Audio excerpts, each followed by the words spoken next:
Hello, David Zaritsky for the Bond Experience. Welcome back. I have a gentleman before me who you may recognize. And if you don't recognize his face, you would definitely recognize his amazing creative artwork. And we're doing a series of really highlighting individuals in the Bond community that have made an impact, a significant impact in the world of art as it pertains to Bond. So Reuben Wakeman, welcome to the show. Hey man, how you doing?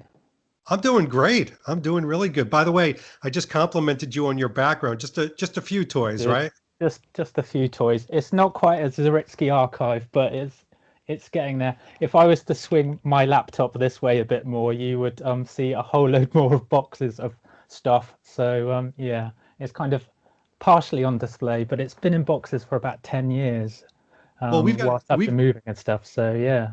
yeah, we've got to start with that too, because I think that, before you started, really putting out this incredible artwork, which we're going to get to, Yeah, you've collected toys, toys of Bond. I mean, you exactly. were like the collector. So let's go all the way back. I mean, when did the collecting all start?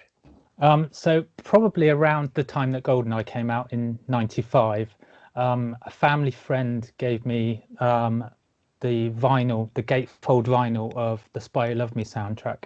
And that was my first kind of intro into Bond and especially Bond music. And it sort of started from there. I've always been a kind of geeky collector. When I was a kid, I was collecting sports cards and stuff like that and stickers and whatnot. So I've always been into that kind of thing. And for me, it was kind of the packaging that grabbed me. It was the design and the look of everything, especially those 60s toys, which are so amazing to look at. And they're just beautiful things as they are. So it really started from there. So I've been collecting for about 25 years. Oh my gosh. Yeah. And it runs the gamut. What I love about your website, and we're going to put your collecting link below, it is really categorized. Like if I like cologne, Yeah. if I like jewelry, if I like, as you say, fabric Yeah. items, you can just delve into that. Or maybe you're a car person, maybe you like the Corgis. So how did you organize this under one website? I just tried to think of the way I would laterally kind of look at it and how I would want to find things. So I just broke it up into those main sort of categories and then subdivided it and just tried to make it easy for people to find. Because at the end of the day, the website's sole purpose really is to be a resource for people and something that people enjoy looking through. Yeah, it's like, to me, when I go through it, it's almost like an archive, Yeah. which it's very easy to find things and it's very searchable, which I think is a part of your mind. And by the way, for people watching this, we swear we're going to swing this to artwork in a second. But one more question I have around collecting. With the new advent of collectibles that are out there, even today around No Time to Die, are you as arduous of a collector of things today as vintage items? Um, I am, yeah. I'd probably say that I'm more interested in the vintage items, even things back to sort of Craig's start as Bond. I kind of find the packaging and some of the items now are so kind of generic and similar that it's lost some of that kind of wow factor, and they're not as cool items as you'd hope they'd be. But there are some great collectibles out there. The Big Chief studio dolls and things like that. They're really cool. So yeah, no, there are certain things that I'm still collecting, but yeah, it tends to go back to more of the vintage stuff. As a creative person myself, because I work in an agency with lots of creative people, the older packaging was so immersive. It Yeah, was almost like this fantasy type play where you could kind of put yourself into the moment. Whereas today it's a little bit more technical, if you will. yeah, yeah, and everything kind of varied as well. You'd have the range of Corgi models. You'd have completely different packaging for each model. And I think they've lost some of that. And obviously, it's a cost-cutting exercise, and it's all to do with budgets and being able to make them quickly and easily and cheaply and whatnot. And we know that, but it's just lost some of that magic of those kind of beautiful things that you used to get. Yeah, we'll just kind of wax historic with it. But what happened? Something happened with you where you started to create these amazing, amazing pieces of art that start to combine aspects of the movie, almost hidden, if you Yeah. will. In fact, I'm just going to show real quick. This is not a movie one, but I'm going to kind of lift myself up and I'll show a better image. I'm wearing one of your incredible artworks that you actually did personalized for the Bond experience, which is amazing. But where did that all begin and why? Thank you. Well, I've been a graphic designer for the best part of 20 years. That's what I do as a profession. So I'm used to designing things all the time. And in my day job, I get to design a lot of stuff, but it's all kind of quite mundane and not boring stuff because I love what I do, but it's not as interesting as something you could create yourself. So really, it was kind of just a start for me to flex my creative muscles. And last year, obviously, there was 4 films that were having what I'd called big O anniversaries, the 50th, 40th, 30th, and 20th. And really, it just started with an idea for the Majesty's one for the 50th. I just woke up one morning and had this idea of the hourglass with Pitt's Glory in the bottom as the sand and all encased within an engagement ring. So I kind of just worked that one up and did a bit of tweaking and various versions of it and just released that one out onto social media just to see what people thought. And really, it was just a celebration of Majesty's, which is one of my favorite Bond films. So it started there, and then really I just started getting really good feedback from people saying how much they liked it and what I'd done, and was I thinking of doing the other ones for that year. So I obviously progressed on to Moonraker's 40th and License to Kill's 30th, and then eventually finished with The World's Not Enough's 20th. And so I kind of did those, and I sent those out to some people as prints, yourself included. Yeah. And people really liked them. So I kind of just set myself the challenge of the crazy challenge of, could I do one for each of the 25 official films? So yeah, and we're nearly there. We've got 2 left to do. I'll never forget. Well, there's a couple things going on in my head that I got to get out. First of all, I'm shocked that you only started this less than 2 years ago, year and a half ago, or whatever you had just mentioned. I thought for some reason you had been doing this type of artwork for years, but I think it is the reason I'm thinking that psychologically is you've done so much in such Yeah. a short amount of time. So to me, a creative individual, an artist, needs to be passionate. There must have been some sort of passion. So, for example, on Her Majesty's Secret Service, you said you woke up, you saw these things, you had a vision, you made Yeah. that vision come true. But you've gone through so many of them. So where do your ideas come from? I mean, do you write them down? Do you dream them? It's probably a bit of both, to be honest. Generally, they do come in kind of when you're not thinking about them. Because the process for me is I do a film, but I don't think about which film I'm going to do next. So hence why they haven't come in consecutive order. They've just been randomly done because I find it really hard to, when you focus on a film and think, I've got to do artwork for that one, I've got to do artwork for that one. It just doesn't come. So the ideas don't come naturally. And I think that's where the thing for me has come. They've just come naturally. I've been out walking the dog or just doing other work, and suddenly an idea's popped into my head of, like, the one I just released for diamonds was obviously including a bit of a pink tie in the reflection of the diamond. And so that was the kind of germ of an idea to start with. And then I just progressed them from there, really. Do you get a kick out of the fact that, because I've noticed this in the comments, the engagement is so high when you release these, and I think there's I'll say something about the Bond community. Not everybody likes everything. You know, not Yeah, everybody likes my clothing reviews. Not everybody likes the literature. Universally, everybody seems to like your artwork. But what I find interesting is different people notice different things. I noticed the yeah, tie right away, and people were like, "What tie?" yeah. Do you get a kick out of that? That it's almost like up to interpretation? I do, because again, art is so subjective, isn't it? And people see different things in things that they like or whether they don't like it. For me, I think it's just really interesting to see what people spot. And did they spot the thing that I thought was really clever, or did they think this other thing was really clever, or did they like that element, or did they spot that really little thing that I put in the background that no one should really notice, or can anyone actually see the invisible car that's at the top of Die Another Day and things like that? So yeah, no, it's all cool. Now you've done a few pieces, not as many as the movie ones, for some of the people in the Bond community. We just showed one that you had done for the Bond experience, which is amazing. It's on mugs and T-shirts now, which is crazy. But you've also done things for on the tracks of 007 for Martijn Mulder. Yeah. Do you, when you do these things for the Bond community, do you get a creative brief? Do you talk to the individual? What's your process in doing that? Well, to be honest, the one for Martijn on the tracks of 007, I did as a surprise for him. So it was just completely off my own back. I'd listened to him on one of the other podcasts talking about the fact that it was their 25th anniversary this year, and this idea of the 007 in kind of celluloid film with little locations placed within bits and cars and planes and whatnot flying off was just kind of in my head. So I thought I'll do that and send it to him, and he was really appreciative and really liked it. So no, that one's been used a bit. But no, with you, it's kind of with the Bond experience one, it was a case of we worked together, didn't we? And we talked about what elements we thought we should include and what kind of epitomized what you're doing. And so yeah, I just worked to a creative brief there, but obviously had the freedom to do what I kind of wanted within that brief, which is always good, and as a designer is what you really want.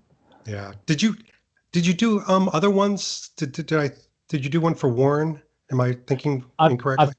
I've done quite a bit of work with Warren, so I've did the last program, so that was all my kind of design work, and Warren's really great input. So yeah, no, I've been doing quite a few bits with Cue the Music because it's just one of those things I feel passionate about and really enjoy working with Warren. So, and he's a good friend. So it's yeah, no, that one's been fun too. Now, all the images that you've done for the movies, this is going to be a tough question. This is a very tough question because I imagine that your artwork is like children. You know, you don't have favorites. You'll love all your children, but is there one in particular that you were like, you know, I released it to the public. I wasn't 100% happy with it. I could have put this in there. Is there any like that? There's with design, there's a thing of you always need to know when to stop, because you can tinker and change things and tweak things and move things, and you can be there forever and a day and wish I'd done that, wish I hadn't done that. I'm pleased with all of them. There's certain ones that have got kind of better reactions than I expected from what I did. The Man with the Golden Gun one, for example, wasn't my favorite one, but everyone seemed to like it. So it's a case of, like you said before, there's a bit of everything in Bond for every different type of person. So somebody will see something different in each one, and some people will like ones that I'm not so sure about, and the ones I thought were really good and my personal favorites, other people might not be so sure about. So yeah. All right, we're going to flip it now. Now we're going to be positive. We just did the negative. Now we did the positive. Is there one in particular where you're like, oh my gosh, I nailed it. I love this particular one. I think Majesty's is probably my favorite because it was my first. But I think for me, it's quite hard because I think it's tied a bit to the films that I love the most. So my three favorites are probably Majesty's, From Russia with Love, and Casino Royale, but that's because they're my three favorite films. Out of the other ones I've done, I really like the Octopussy one. Yes. It was a bit to draw that Fabergé egg, but you know, you've got to do these things. But that's a great question. So the medium that you use, obviously, it's not freehand drawing. You do it digitally, I assume? Yeah, so it's all done within Illustrator. So it's all done digitally, but I am old school, so I do start with pen and paper to start off with. So all my ideas are kind of roughly sketched out. I'm not the world's best drawer, but I'm okay. So I sketch them out when I have the ideas, and then work those up on a computer, and I go through various kind of variations of it, moving things or making things bigger or smaller or whatnot. So yeah, they're all digitally done. So how many more movies do you have to go? Well, I've got 2 left to do. So I've got For Your Eyes Only, which I was going to do as a 40th anniversary piece ready for next year, and obviously No Time to Die, which your guess is as good as mine is when I will actually get to do that piece. Are you because timing it around the movie, I assume? well, the thing is, I think because I kind of look at the aspects of the films that aren't obvious necessarily to everyone, and I try to avoid the obvious cliches of what other people have done or what have been included in other artwork or posters. I think I really need to see the film 3 or 4 times to kind of get a good idea of what it's actually about, because I could easily just stick up a Safin mask and some Yeah. guns and a DB5 racing around Matera, but I think it needs to be more than that. So yeah, it's going to have to wait until the film's out. I'm so happy you said that because, I was looking forward to it, obviously, but I was also nervous that you were going to do an interpretation of essentially what we've seen in the trailers. But Yeah, those are just trailers. It's not, you didn't do that with the other movies. You've watched them no, over and over again and then made those interpretations. So I'm glad you're doing that. yeah, yeah. So I like to kind of have, and in some respects, especially with the Craig ones, I found them initially I found them quite hard to do because they're not quite maybe as iconic as the other ones. So they kind of become a bit more thematic about what the film's about. So if Quantum of Solace, for example, it's got the queue with the big water drip in the Hmm. background, and oil and stuff like that. So it's more about the theme of the overall film rather than taking specific iconic moments from it. And so I think it would be really hard to do that with No Time to Die, especially because I think it's going to be quite theme and story driven. It would be a shame just to rush something out just to get it done when I think you need to see the film. Yeah. And it's not like people are, burning up behind you, but correct me if I'm wrong. I think there is a time, and I don't know if that time has already occurred, but I don't think so, where you're going to offer these to the public, correct? I am. Yeah, no, I've pretty much finished the website to put them on sale. So yeah, hopefully my plan is that next month, once I release For Your Eyes Only, then they'll go on sale and the website will be up and people can buy individual. So the plan is individual prints of each of the films, and then once No Time to Die is done, I'm going to do a really big poster of all 25 um, on one shot. Yeah.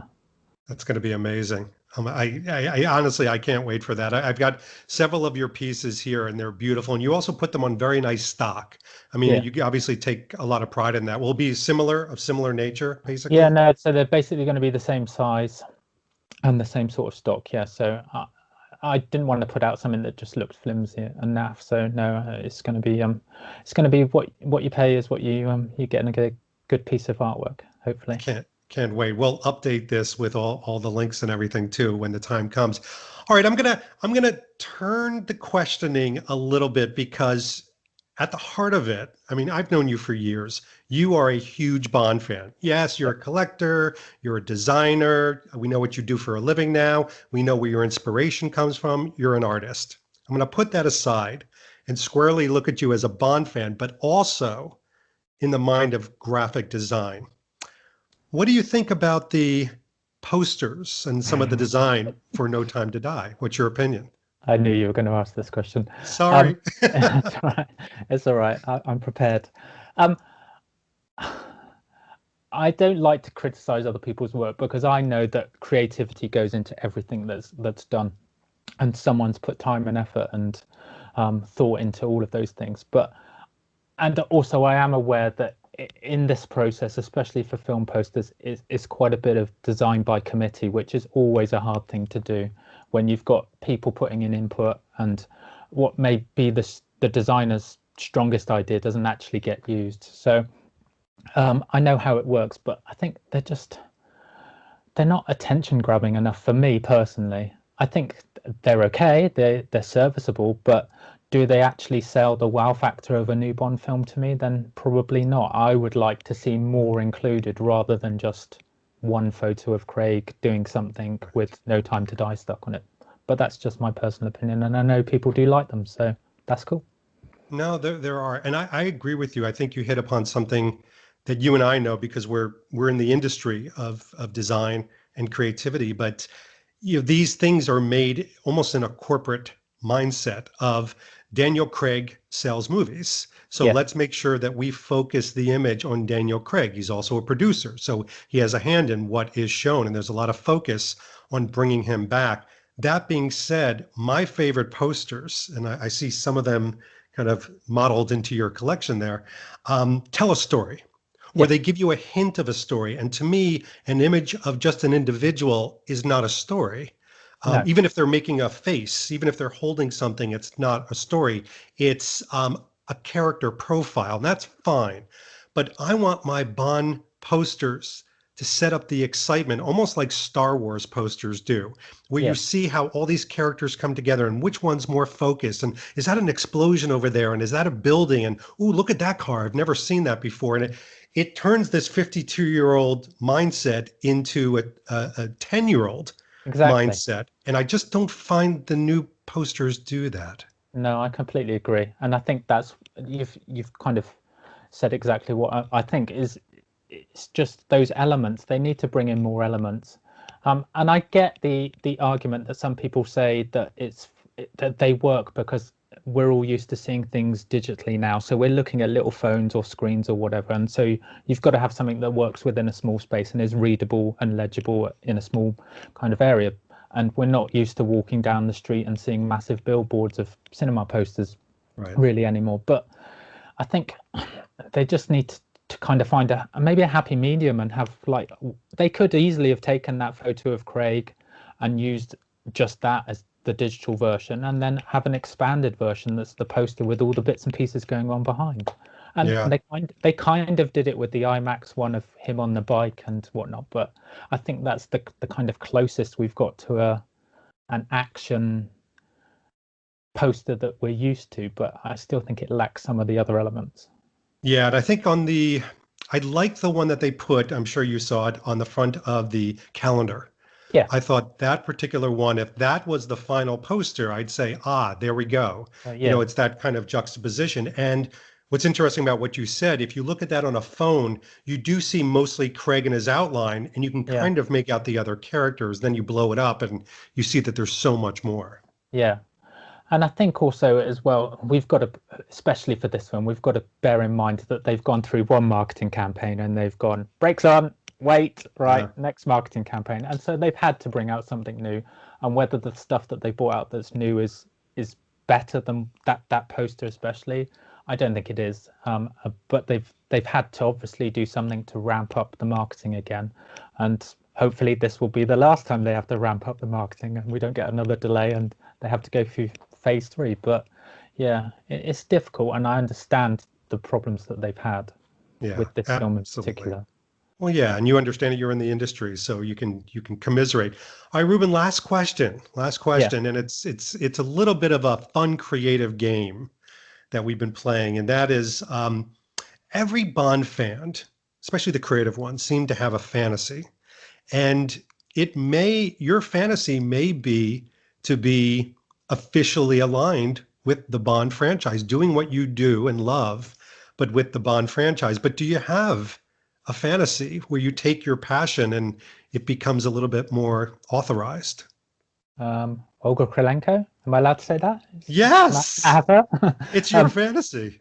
I no, have her on speed dial. Let me just. excellent. I thought you might.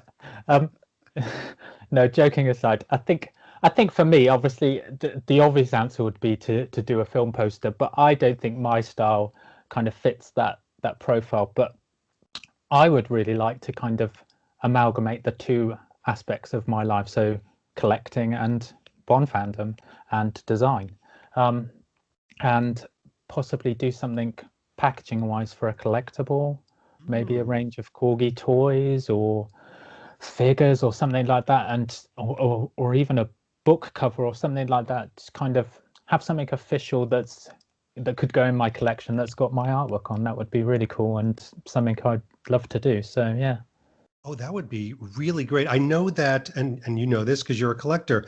Um, was it Jeff Marshall had some really good images associated with Corgi at one yeah, time?